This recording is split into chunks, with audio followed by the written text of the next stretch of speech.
Okay, this is tape number 4. Wow. This is the Devarim Perek Lamed. Perek Lamed is called the Parshat Tshuva. It talks about that Bnei Yisrael eventually will do Tshuva. The important things here is that first, in Pasuk Aleph, Ashevota Elavavecha, we will first do Tshuva. And then Pasuk Bet, B'Shavta Hashem Elokecha B'Shamatza B'Kala, return to Kadosh Baruch Hu, and Pasuk Gimel, B'Sham Hashem Elokecha Shvar B'Chamecha, God will come back to us. In other words, Kadosh Baruch Hu helps us do tshuva. If a person takes the first step, he'll find that Kadosh Baruch Hu really, really helps him do the tshuva. In Pasuk Dalid, we have describing the idea of kibbutz galiyot.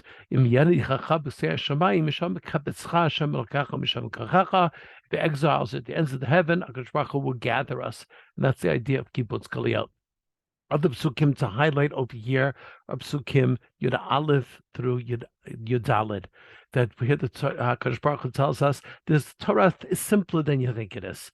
Some people think it's impossible to have chakras every day and mincha. No, it's a pasuk Yud says Lo b'shamayim. It's not in the heavens. Pasuk Gimel says Lo v'me'ivr layamhi. It's not some great distance away from you. Pasuk Yudala says, it's easy, it's close to you, if you just have to make the effort. And we explained the Lova Shemaim it's not for heavenly beings. It's not for people that are super, angelic heavenly people. It's for everybody. The Torah is for everybody.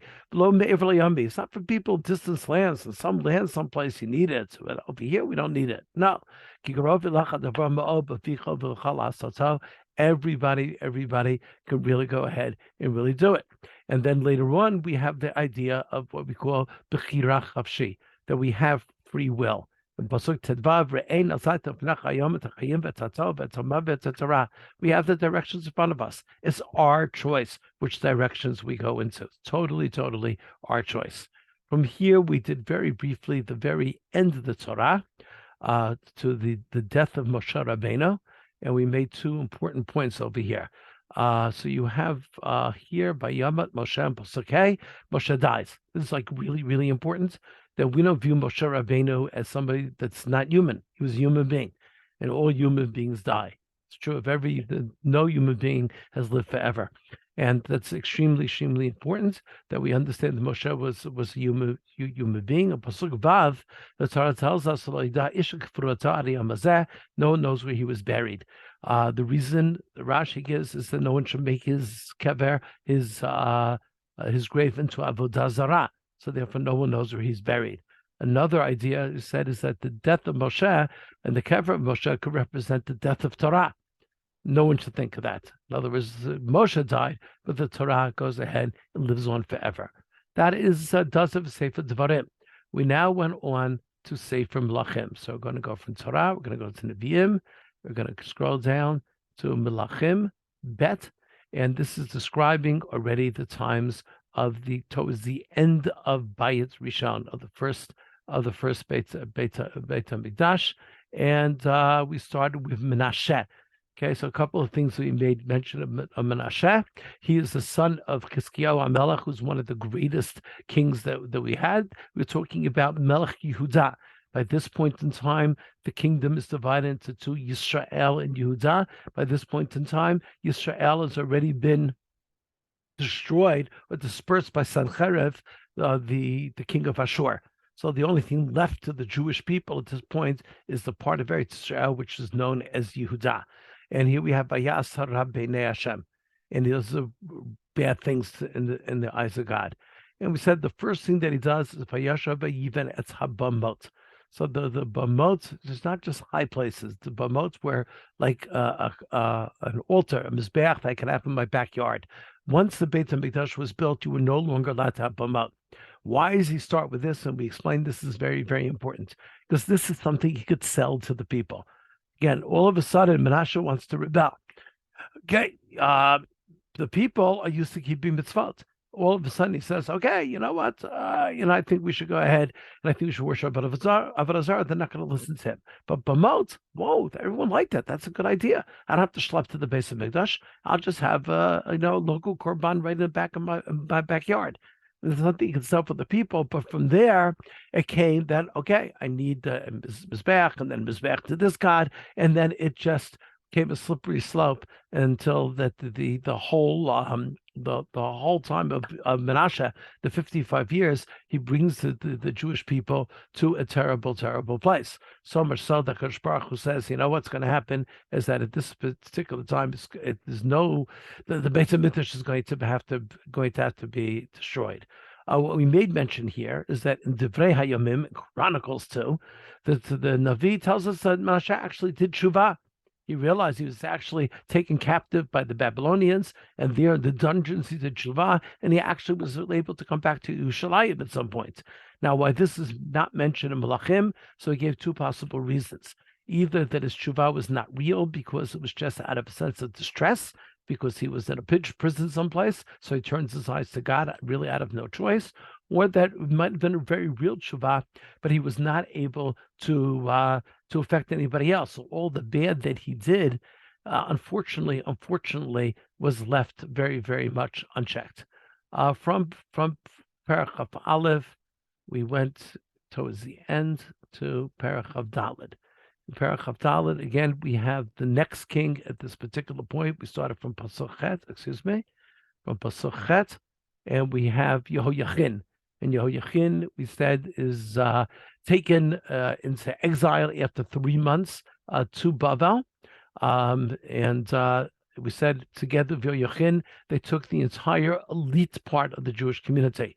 Anybody that could possibly lead the Jews back spiritually or physically through weaponry or anything like that, everybody was exiled, and who was left in Eretz Yisrael at that particular point were basically the underclass, and they were the people working, etc., the fields. Pasuk Yazayin, Vayamlech Melch Bavel et Matanya Dodo Tartav. He takes Yehoiachin's uncle Matanya and he appoints his king. And again, you see that he's a puppet king because he's being appointed by Nebuchadnezzar. Vayasevit Shemos Tzidkiyahu, and he makes his name Tzidkiyahu. So he has total control over what's happening. What's missing here from the Jewish experience now is autonomy. They have their own king, but it's not really their own king because this fellow is totally subservient to the Malchut of Bavel. And then we had Perach Chafei, where we read about the actual Churban Beit HaMikdash. We said, first of all, it starts with a siege. Starts with a siege on a Sarah B'Tevet. A year and a half later, that siege becomes an all-out attack on Yerushalayim. We said that if you look in the history of Jerusalem, all the time sieges were used. Yerushalayim is up on a mountain, not that many points of access. It was a relatively easy city to siege, does not have too many water sources, and that was the strategy used as late as 1948 and the War of Independence against when Israel was just born in 1947, 1948. We saw that Tzidkiyahu goes ahead and he goes to the Arava. The Arava is the land, again, towards the Yam HaMelach. That's a natural place to go ahead and to try to escape to because it was desolate. It was the Midbar, so he thought he'd be able to get away. Wouldn't be people there.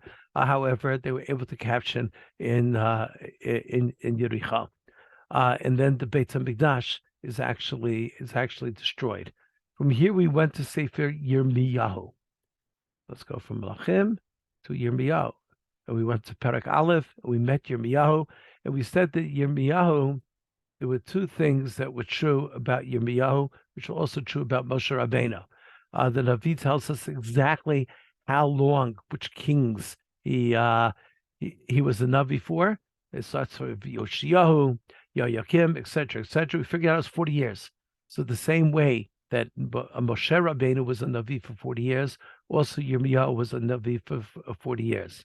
Yirmiyahu was not very, very much interested in the job.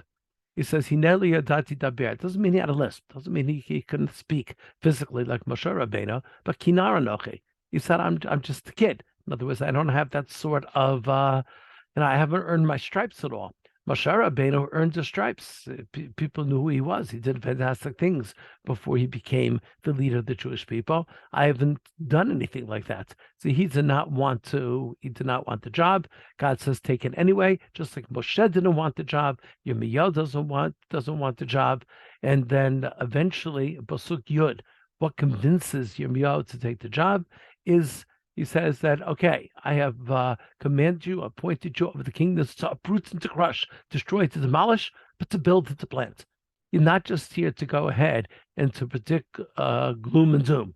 You hear this is going to be the way that the Jewish people will be able to rebuild themselves. And that is why Yirmiyahu eventually takes the job. We went to Yirmiyahu now to Perek Zayin. In Perek Zayin, we see that Yirmiyahu is told to go ahead and to stand up, go to the Sha'ar Beit Hashem, outside the Beit HaMikdash. And the reason why is because people coming to the Beit HaMikdash thought they're big tzaddikim, they're bringing korbanot. And Yirmiyahu just warns that the korbanot are worthless. It's what's in your heart that counts. If you're just going to do averot and all sorts of bad things, then come at the end of the day, bring korban, that's not helping at all. So it's dafka specifically to these people that he had to that he had to adjust himself. And again, you had to in Pasuk Daled, don't say, oh, we have the Beit HaMikdash. You know, everything's fine. What are you crying, Yirmiyahu? What are you crying? What are you telling us? The Beit HaMikdash is fine. He said, you're going down a bad path. You have to realize that this Beit HaMikdash will be destroyed if you do not go ahead and do not change your ways.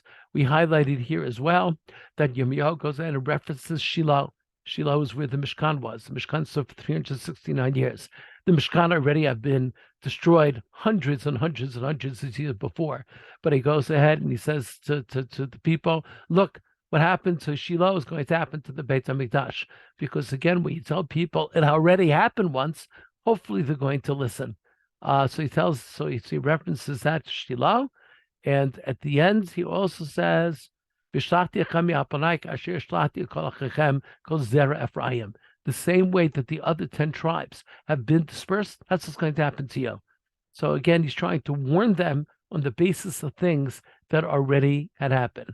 So this is Perek Zayin, when Yirmiyahu gets that nevuah from Hashem, this is what he has to do.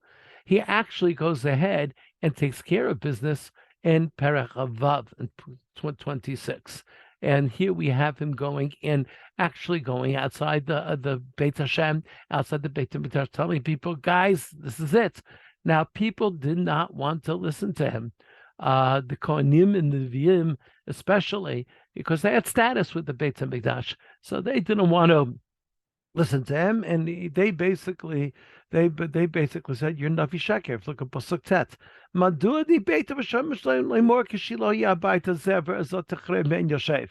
are you saying? You're Navi Sheker. Why are you telling all these stories? Okay, but the Sareyus on Pasuk Yud said, whoa.